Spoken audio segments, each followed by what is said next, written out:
चल हो गया। तो चलिए आज हम फिर से लेके आ गए अब नन हिंदी, और नन हिंदी में जो हमारा चैप्टर जो चलेगा आज वो 11 नंबर चैप्टर होगा, और इस चैप्टर का नाम है कबीर के पद। क्या नाम है चैप्टर का? और 12 नंबर चैप्टर जो है उसका नाम है विक्रमशिला। तो बच्चों 12 नंबर चैप्टर का क्या नाम है? तो चलिए पहले हम चलते हैं 11 नंबर चैप्टर पे, कबीर के पद पे। तो याद है आप लोगों को? तो चलिए आप लोग बताइएगा। कबीर के पद शीर्षक पाठ साहित्य की विधा है पद, बिल्कुल सही। कबीर के पद शीर्षक पाठ किसकी रचना है? किसकी है? कबीरदास की, बिल्कुल सही। कबीर किस भक्ति धारा के कवि थे? निर्गुण भक्ति धारा के। किस धारा के? निर्गुण भक्ति धारा के कवि थे, ठीक। अच्छा बताओ, तेरा मेरा मनवा कैसे इक होई रे, किसकी पंक्ति है? कबीर की। किसकी? ठीक।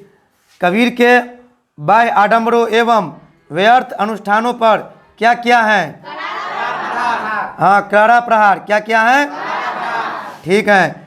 कबीर के अनुसार व्यक्ति किस कारण सत्य की पहचान नहीं कर पाता? ए और बी दोनों, अर्थात यहाँ पे आंसर जो होने वाला है अपनी अज्ञानता से और मूढ़ता से, ठीक है। अच्छा बताओ, कबीर के अनुसार मनुष्य को कैसा होना चाहिए? ईश्वर के प्रति अनुरागी। कैसा होना चाहिए?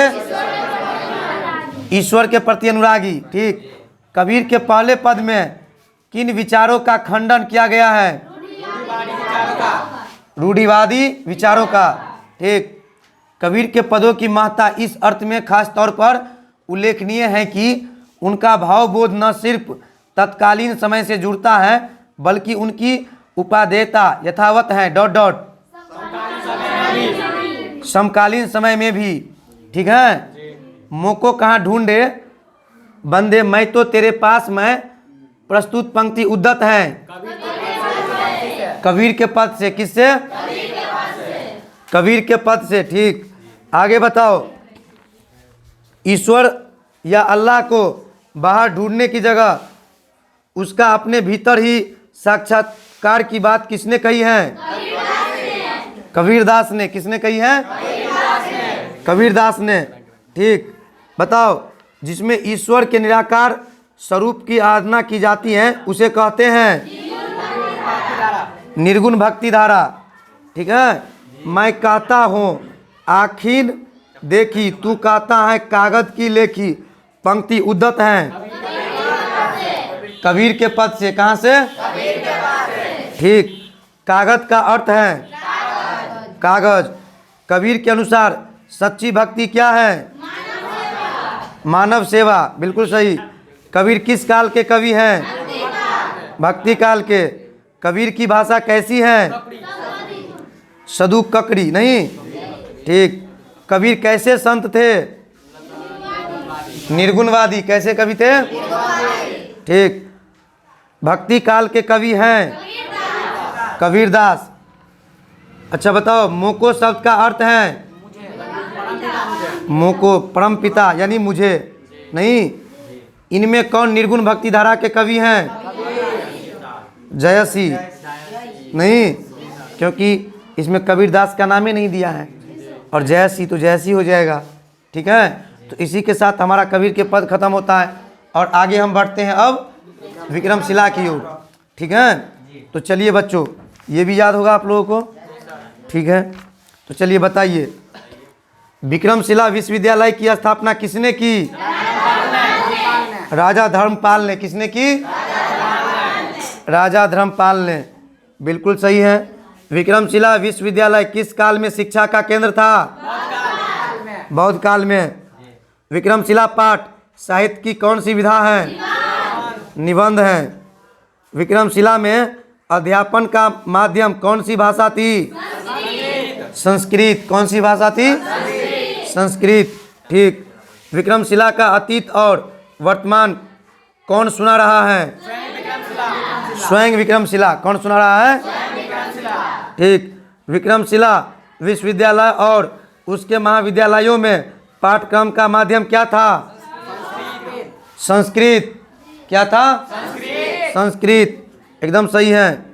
बताओ विक्रमशिला के प्रांगण में कितने महाविद्यालय थे? 6। कितने महाविद्यालय थे? विक्रमशिला विश्वविद्यालय के प्रथम आचार्य कुलपति थे, बताइए कौन थे? आर्यभट्ट। कौन थे? विक्रमशिला की स्थापना कब हुई? 8वीं सदी में। ठीक। विक्रमशिला कहाँ स्थित है? हाँ, अंतिचक में। कहाँ स्थित है? ठीक।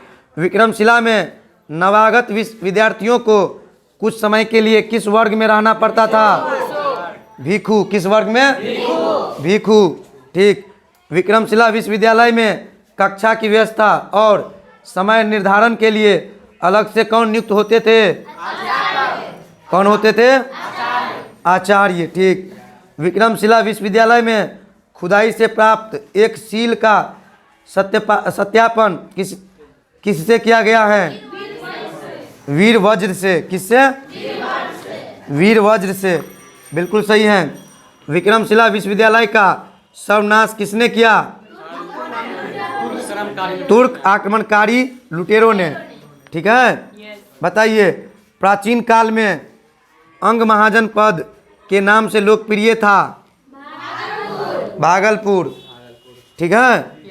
अच्छा, भिक्षु वर्ग में रहने के बाद आचार्य क्या मानकर शिष्य को बौद्ध सिद्धांतों से परिचित कराते थे?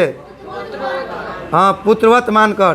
ठीक है। खगोल विद्या के क्षेत्र में निम्न में कौन विश्व प्रसिद्ध है? आर्यभट्ट। विक्रमशिला विश्वविद्यालय में छात्र और अध्यापक की संख्या क्या थी? 10,000 छात्र एवं 1,000 अध्यापक। बिल्कुल सही। अच्छा बताइए आचार्यों के विक्रमपूर्ण आचरण एवं उनकी अखंडशील संपन्नता से अभिभूत होकर इस विद्यालय का नाम रखा गया? विक्रमशिला विश्वविद्यालय। बिल्कुल सही है। आर्यभट्ट किस विद्या के क्षेत्र में विश्व प्रसिद्ध है? खगोल विद्या। ठीक है। चलिए 10,000 छात्र और 1,000 अध्यापक कहाँ थे? विक्रमशिला विश्वविद्यालय में। ठीक है। अच्छा, विक्रमशिला विश्वविद्यालय में किसकी प्रतिमा मिली है? पद्मपाणि एवं मैत्रेय की। ठीक है। किस सदी में पूर्वी एशिया महादेश का ज्ञान दान का सबसे बड़ा केंद्र था? 10वीं 11वीं नहीं?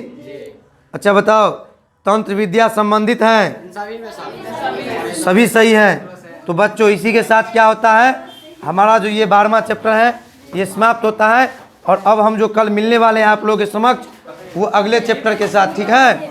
और अगला चैप्टर का नाम जो है, जो 13 नंबर चैप्टर होगा दीदी की डायरी, और उससे अगला चैप्टर होगा पीपल।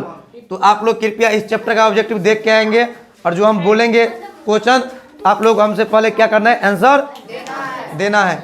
तो चलिए इसी के साथ हम इस वीडियो को अंत करते हैं और मिलते हैं फिर हम नेक्स्ट एपिसोड में। तो चलिए तब तक के लिए धन्यवाद। जय हिंद, जय